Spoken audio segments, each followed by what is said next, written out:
The Executive and the Mystic podcast, co-hosted by Fred LeFranc and Kristina Wiltsee, where wisdom meets business. Hello, Fred. Good morning. How are you, Fred? I'm doing well today. I'm excited about today's session. Me too. I would like to introduce my co-host, Fred LeFranc, who is an amazing leader in business. He is the executive, but also very mystical executive, part of our equation. And he's been leading companies to be able to understand better, particularly through culture, in the restaurant industry and all across the world. I'm proud to introduce Kristina Wiltsee, who is the mystic. And she's a perspective alchemist, where she helps individuals really understand their role in the world, how things influence them, and their ability to change their life from the inside out. Wonderful. So we have been talking about the ABCs of leadership with an understanding and a lens of the fact that we're looking at the interior of ourselves, which is the personal development aspect, and how that always reflects as our role as leaders in our company, right? And how what's happening on the inside is going to be reflected on the outside as well. And so far, we've given you an overview of our ABCs: alignment, balance, and coherence. And we've also done deep dives into alignment and balance. And today is coherence. So, Fred, may I ask you, how is your day going today? My day's starting off well, because the good news about coherence is that that's where rubber hits the road. This is when a leader has finally made choices and decisions, communicated to his team, and is able to move forward, not necessarily with certainty, but with the courage of conviction that what they want to undertake is the right thing to do for the moment, and to begin to lead the team in those processes. Mm-hmm. So would you say you feel coherent today? I do. And the coherence there is one of, your mind, your heart, your gut, this all in a good place. And you've dealt with any inner fears. You've gone through the process of alignment. You've looked at the paradox of balance, and you now have clarity in terms of what it is that you want to move forward to do. And that's really what coherence is all about. Yes. It's a resonance that happens internally, and then that resonance creates a certain amount of energy and magnetism, and that's really what begins to stimulate the culture to move forward.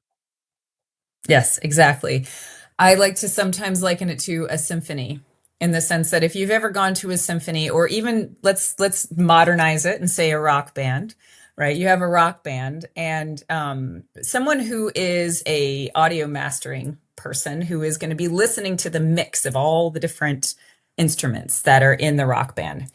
If you have ever listened to either a concert or a recording in which the vocals are very low, or sometimes referred to as muddy in the industry, it's really hard to hear the quality of the voice. It's very hard to hear what it's saying. It's very hard to hear anything else. You may just hear the drums. You may just hear the bass.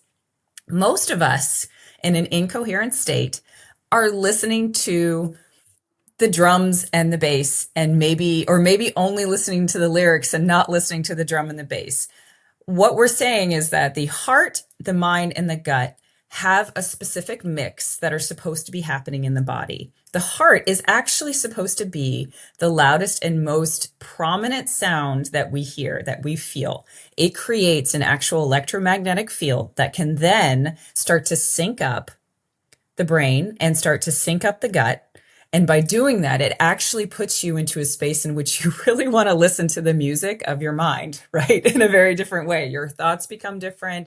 Your body feels different. You become less stressed out. You're able to activate states in sympathetic and parasympathetic. All of these things are happening to you physiologically when you actually allow. It's probably more effective to say that the heart is the drum, and that it's actually creating the beat in which everybody can be like, oh, now we get it.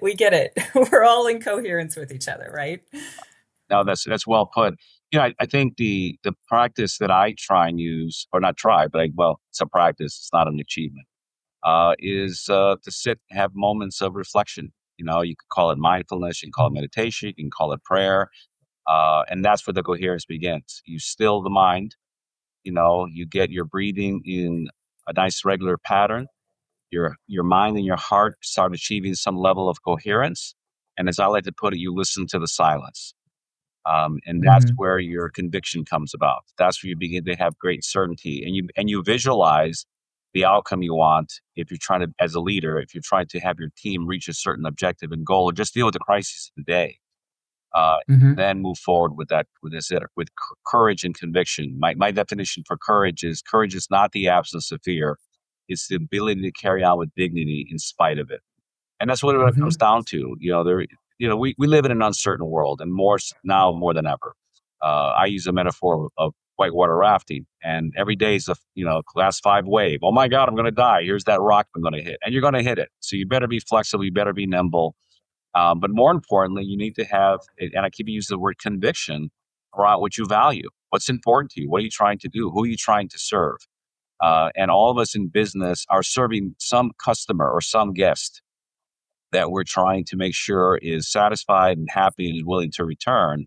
And the heart of it, which is what Kristina talked about, the heart is that, to me, service is an act of love. And if you have that mindset combined with the feeling and you move forward, that's what it is. And that's the beautiful thing about coherence. This is where you're really tested. And of course, Mike Tyson famously said, everyone's got a plan to get smacked in the face, and that's what life does to you. They say, "Oh, really? You believe that? Oh, try this on for size." And so, regardless of what your plans are, you're going to get broadsided, and that's okay. I mean, that's okay. That's part of it. That's where if you have good communication internally and you can communicate that externally to your team, you'll be able to shoulder those challenging moments. Another metaphor I use is sailing. Life is like sailing. You don't go in a straight line. You zig and you zag because the currents and the winds are always changing.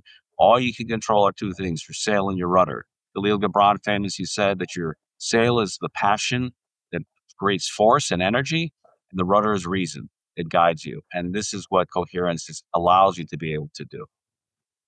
Yeah, that's brilliant. And I think it's really important because we talk about there's an actual process of coherence, right? There's what you do when you're in a coherent state and kind of how you're dealing with the ebbs and flows or the changing winds or all these different things. And we're referencing that there's an actual process for creating a state of physiological coherence, and that then kind of there's concentric circles around that of how coherence looks in your life. And one of the things that I really specialize in and I really try and emphasize with people a lot is that, there's kind of the tourism meditation, right? Which is like, I'm going to sit down and be mindful and actually just think about my thoughts and what I have to do for 5 minutes or 10 minutes. And, it's like, there's a real effort to get people who are not used to the process of meditation to meditate. And I think that those are really, really good first starting steps.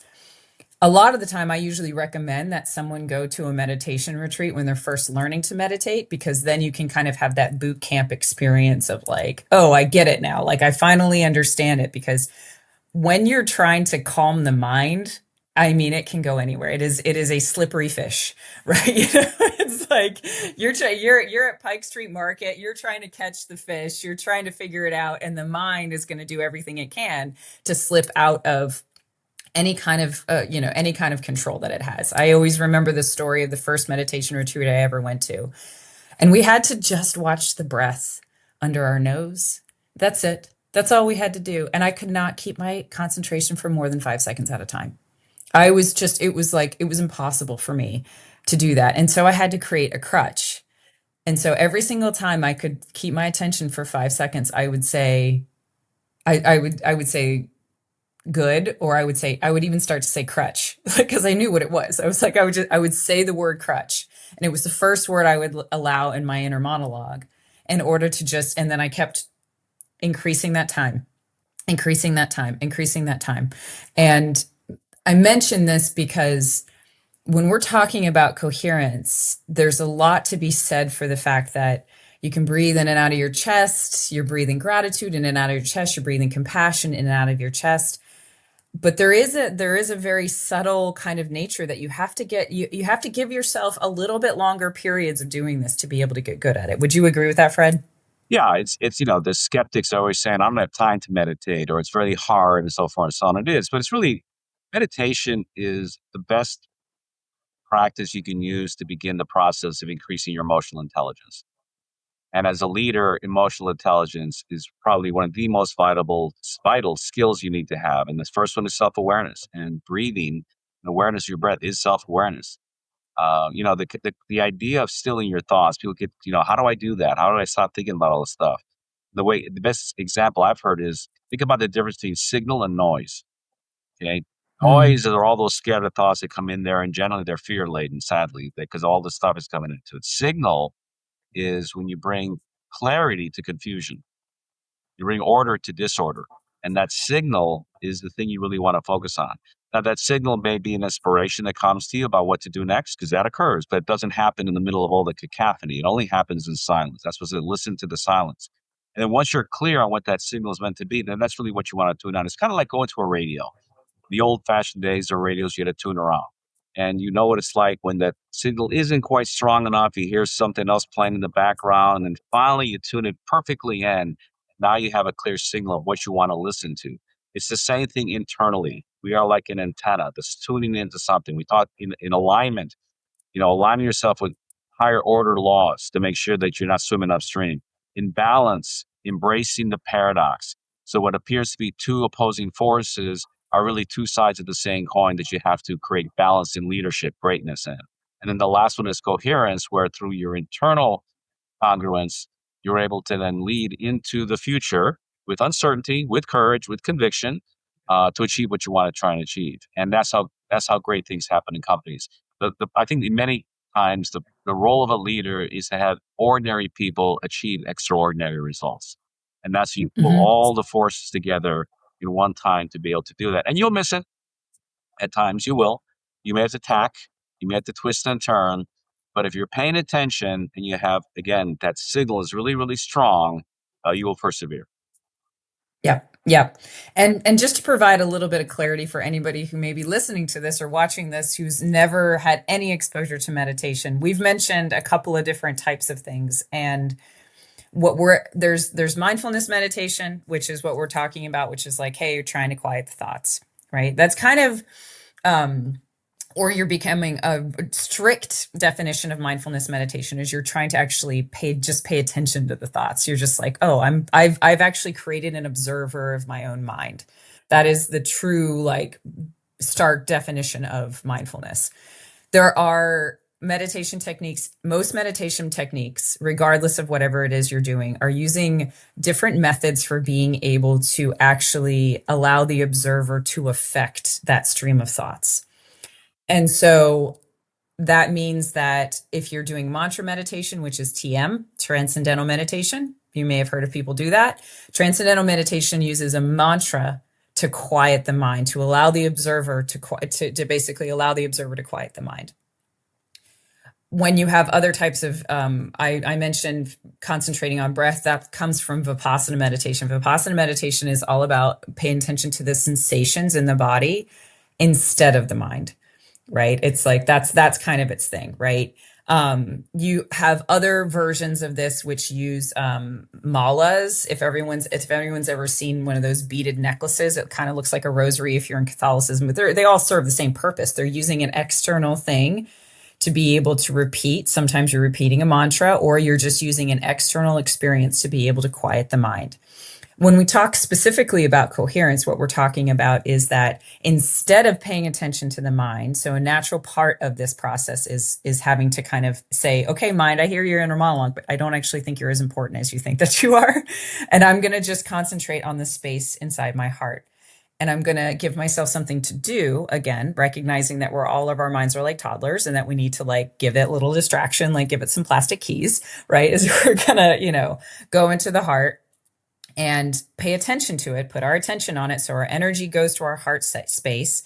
And then we're going to breathe in. Imagine almost there's like a pair of nostrils that are just directly on your chest, and you're breathing in there, right? And you're able to, and the process of controlling your breath is sometimes enough to distract your mind to not have other thoughts. But it doesn't mean that the mind isn't going to be incredibly persistent. And so then you just go back. You go back to that center space. You breathe in and you breathe out. You're imagining those nostrils directly in your chest. You're putting all your attention on it. And that is the process of slowly disciplining your mind to be able to do this. And then once you're doing that, you're creating the base foundation for what we're talking about so that we can do everything that Fred's talking about is to really back up his statement, which is that meditation is the key start to emotional intelligence. Because what we're doing is we're creating a space in which the mind and the reaction that it's having to external events has an observer that's going to come in between the thought and the reaction that you have in the real world. And it's going to allow that space to exist so that you can be like, hold up. I was just about to have a humongous emotional reaction to something. And I wasn't even going to think about it. I was just going to do it. Right. And it's like the more that we create that buffer and that cushion time between hearing something, having a thought about it, and then reacting to it, the more that we can create that buffer time and really allow the observer to come in and be like, do I want to react like this? Could I be misunderstanding this? Is there a better way to do this? Can I act instead?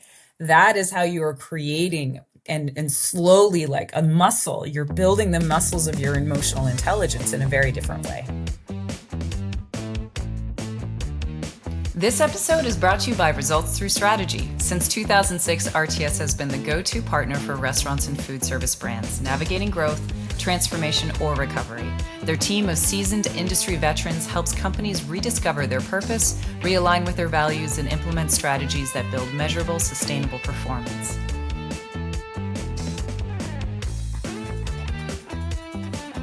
Yeah, no, that's very well put. And keep in mind that these things also apply to your team.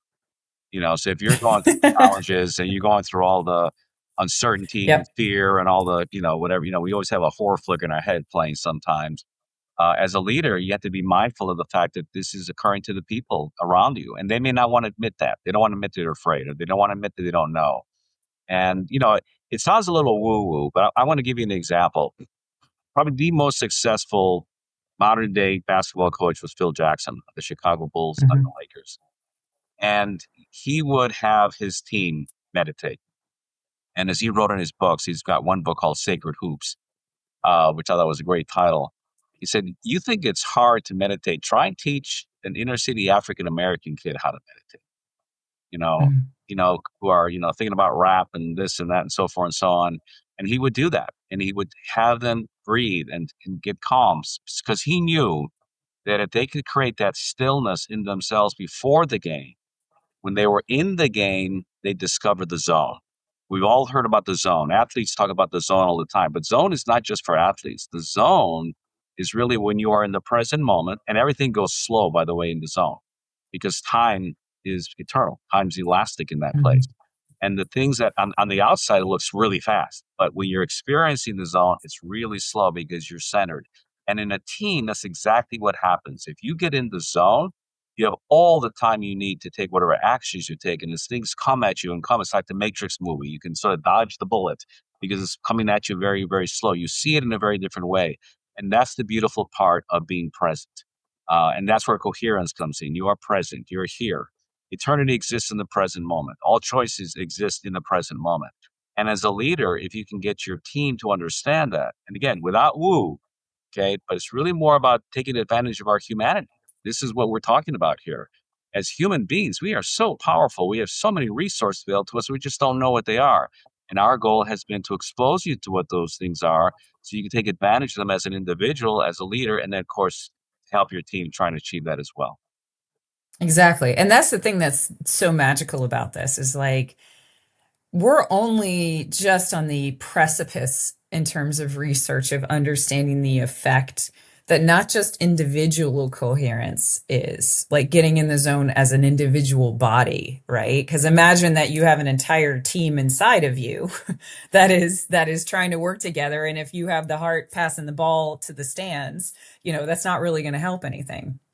Right. And yet, again, it's like whether you want to use the sports analogy or the music analogy, in either case, we want the whole band to be able to hear each other. We want everybody to be able to hear it. And we want, the band to be able to hear the drum as it's going and being, okay, I get it. This is where we're going. Right. And we're creating a space in which the heart, when it's not in coherence, it's playing a rhythm that nobody even understands, right? It's got toms everywhere, it's got snares everywhere. You're like, what is this thing, right? It's like, and so when we get that heart gets into balance, and then what happens is that the internal team starts to work together, and then the external team starts to go together. That's the crazy thing about this. If anyone's ever been in a yoga class or a choir, especially anything in which and choirs particularly are known for this because of the fact that the breathing has to be synchronized in order to be able to sing a line. You have to be able to be like, I'm intaking now and I'm extra. And so the experience of making music, the experience of synchronizing breath, the experience of being in a group in an elevated state singing music in general, right? Especially music if it's designed to create an elevated state, is the perfect mixture to be able to create what's called group coherence. And group coherence is when one person's coherence or the entire group starts to get into sync. All of their heart rate variability goes up, right? Which is the physiological measurement of coherence that we're talking about. You're finding that there's all these physiological effects to being in that space. And if one person's going really, really high, or they're going into a really elevated state, they're going to pull everybody else up with them. So if you're a leader in a company and you're able to teach, even better if you're able to teach your team, maybe basic quick coherence techniques. But even if you're not, even if you're the one who's going into the meeting and you're like, I'm going to stay in my coherent state, I'm going to be here, that's going to start to rub off on the people who are susceptible to it, right? It's gonna elevate the entire feeling of the room. And Fred says this is probably maybe a little bit too woo woo, but I don't think that you would ever say that it's woo woo to see a team that's in the zone. Everyone can connect with that idea that there are teams that get in the zone and it's like, it's like you can do it. You can get it playing pool, or you can get it playing basketball, or in some other thing. That home court advantage. Everybody in the room is in support of this thing, and as a result of it, the team is able to get into the zone, and then it's like they can do no wrong. That is what we're trying to talk about. That this is an actual physiologically measured experience that you can bring into your business to affect your team.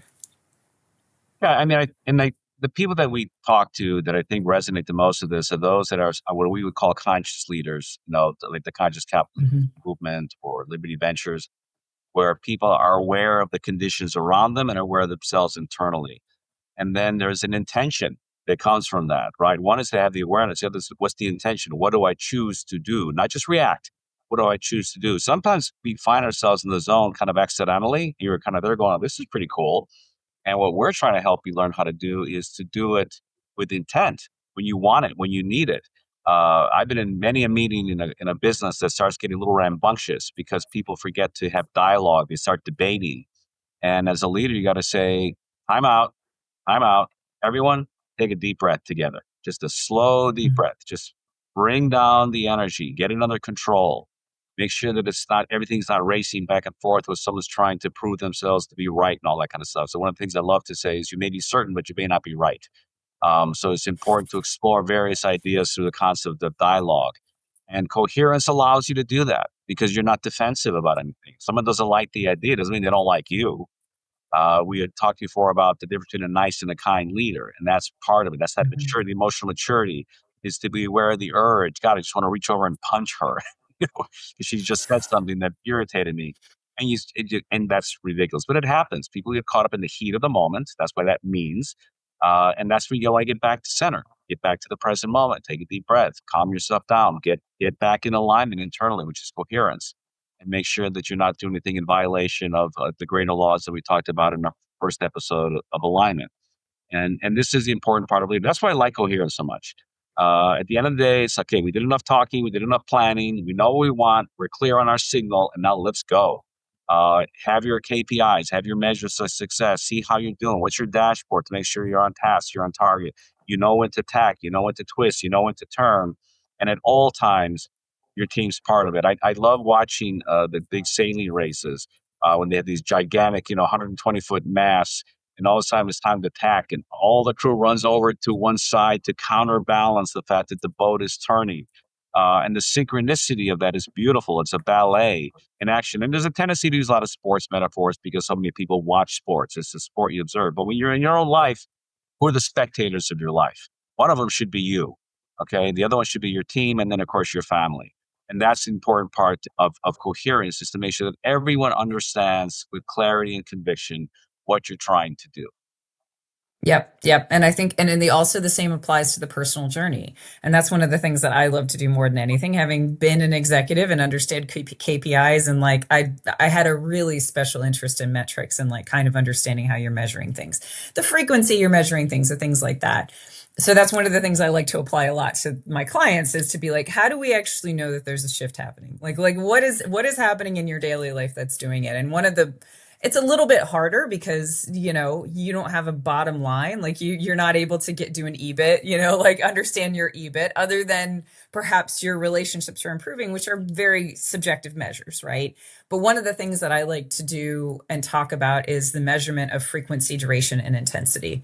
So normally when you are finding yourself taking the time to get into coherent state, even if it's a quick coherence method, literally 5 minutes, breathing through your chest, going to bring some gratitude into my chest, something along those lines. You start to recognize that the frequency, intensity, or duration, either one of those three, start to they decrease in your emotional reactions, in the difficulty, in the conflict, things along those lines. That really bad habit that you always bring up because somebody challenges you, or somebody changes something that you didn't plan on, or something along those lines, those moments lose their frequency. They don't happen as often. You're able to get on top. They lose their duration. You're able to get on top of it faster, and the intensity of it is the intensity of it decreases, right? So it's like, it's not happening as often, it's not happening for as long, and it's not as strong. And you're like, great, okay. So if I can see that and kind of notice over time how this is changing, that is my own internal KPI mechanism for recognizing that my emotional intelligence is coming back, and that maybe this coherence thing is working.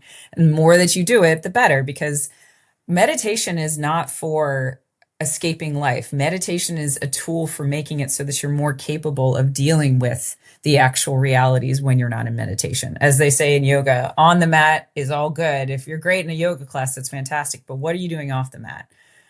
And recognizing that it may be harder to feel that, it may be harder to measure it, but there still are different mechanisms for measuring your own, I hesitate to say progress, but your own, but that's the word we have for it. So your own Well, progress and how you're moving along with it's an this. evolution. I mean, I think really so Yes. much of coherence, it is like a tuning fork, where things begin to have resonance. And what are we trying to tune in the band, right? It's your mind, your heart, your Mhm. body.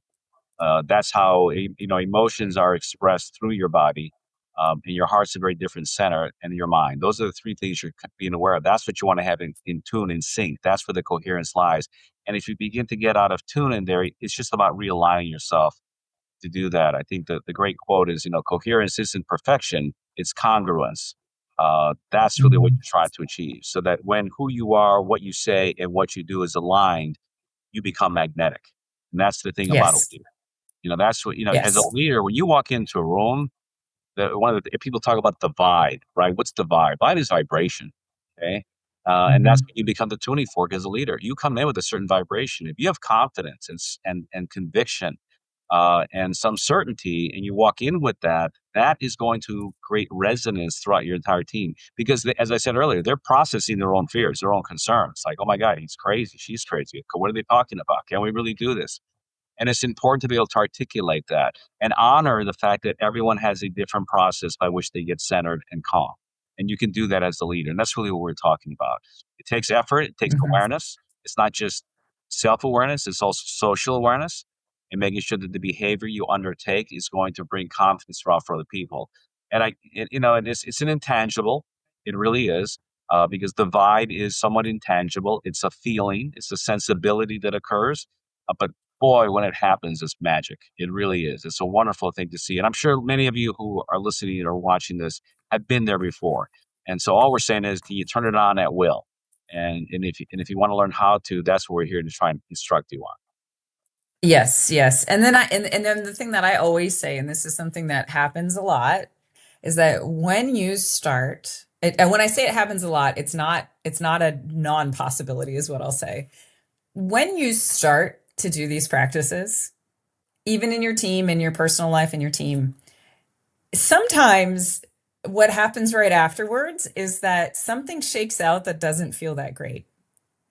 And I think that a lot of people are assuming we're saying it's magic to get in this state, and it's absolutely the case. It's magic to get in this state.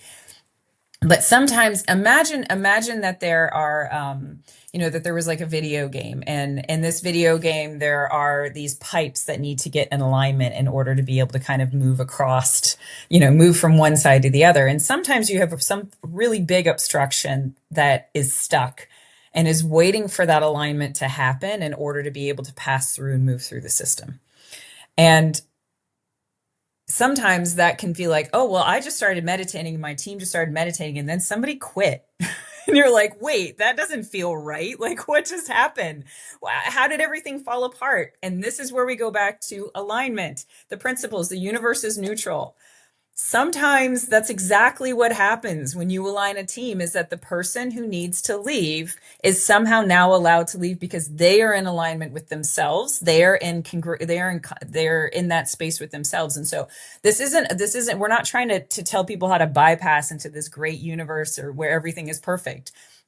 What we're saying is that the things that are stuck become unstuck when you become coherent. And when you get alignment, balance, and coherence, they become unstuck. And as a result of that, something that you perceive to be bad may happen, but it's actually for the greatest coherence. There's a trust that happens that it is for the greatest coherence. I'm sure you've seen that, right, Fred? You've seen examples of that? Yeah, well, we talked about getting in the zone, and what you're referring to is the flow.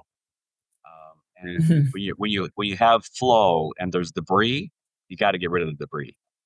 Yes. Sometimes that's a performer who's really not committed to the outcome, and it may feel strange and odd, but you have to have trust and faith that all of it's going to work out the way it's meant to work out. The one thing I've learned is that if you have clarity of what you want as an outcome, you leave the details to the universe in the sense of certain events occurring, and just know that when you said the universe is neutral, that just means that you don't react to every little thing that happens with some sort of panic, like, oh my god, it's not what I planned. Of course it's not what you planned, because you don't control anything.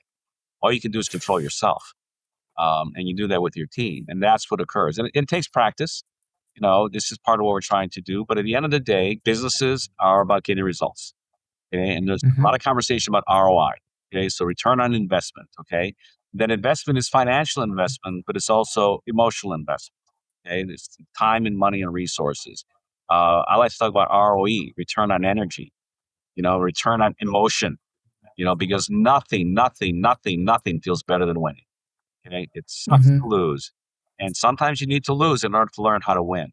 But when you start getting into that flow and things are really going your way because you really, latched on to the right principles of what you're trying to do, it's a great reward, an intrinsic reward. And even if you fail to hit the ultimate objective, you still have won in a sense, because who you become in the process of attempting to do this is really one of the benefits of this. Same thing for your team. I've sat with teams many a time to say, if we hit our goals, our budget for the next year, the team that's going to have achieved that is not the team that's here today. Now, when I say that, people freak out, like, what do you mean? Are you replacing us? No, no, no. You're going to change. You have to become the kind of people who can achieve that, because you're not that now. But in order to do that, we must be willing to change, forgo our beliefs. Because generally, it's not what you don't know that hurts you, it's what you believe to be true that hurts you. And you got to let that go. There's an ego death that has to occur in order for another type of individual to appear as a person or as a team. And that's a big part of the process of leadership. Yep. Yep. It's one of the things I say, and this is what I say in a personal development state, is that, you know, we think for the sake of creating a shared vision, we imagine that the vision is a destination.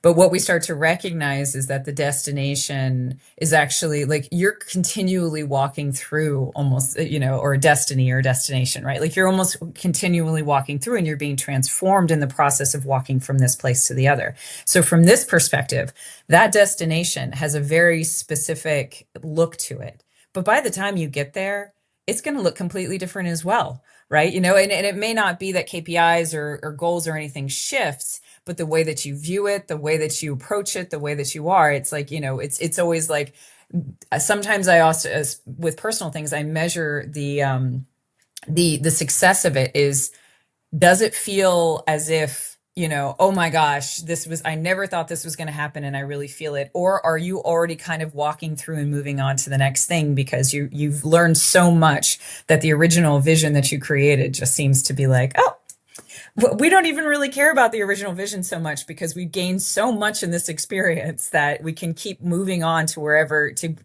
brighter and bigger pastures, right? Oh, absolutely. And what we're gonna be doing in ensuing episodes is exploring both that executive mystic side of the personal insights and development, along with the business application, so forth and so on.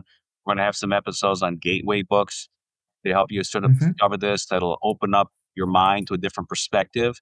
And there's some beautiful ones out there that we're excited to share with you. And then at the same time, we're going to talk about some business books, some practical aspects of how do you get stuff done. Because at the end of the day, if you don't get results, you don't have a job. I mean, so you have to be mindful. Whether you're an individual owner or not, it's about keeping your piece on the board and exploring those ideas. And we expect that you will enjoy joining us on this journey. And we really want to thank you so much for your time and attention because we know your time is valuable. So we look forward to our next time together, and thank you. The Executive and the Mystic podcast, co-hosted by Fred LeFranc and Kristina Wiltsee, where wisdom meets business.